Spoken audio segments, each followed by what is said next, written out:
আমি আজকে এক বিকশিত শুক্রাণু মানব রূপে পৃথিবীতে এসেছি। সুবহানাল্লাহ।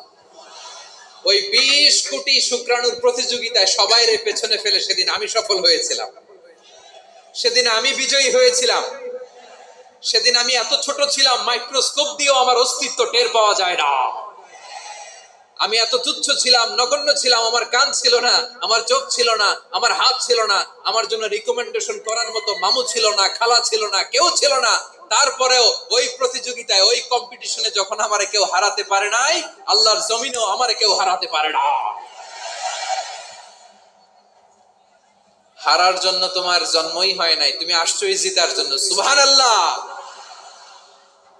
বিশ্বনবী বলেন, আন্নাসু মাআদিন কামাআদিনিয যাহাবি ওয়াল ফিদ্দা খিয়ারুহুম ফিল জাহিলিয়াতি খিয়ারুহুম ফিল ইসলাম। Peoples are like mines of gold and silver. সোনার খনি, রূপার খনি, এর চেয়েও বড় খনি হচ্ছে এই মানব সম্পদের খনি। আওয়াজ করে বলেন আল্লাহু আকবার।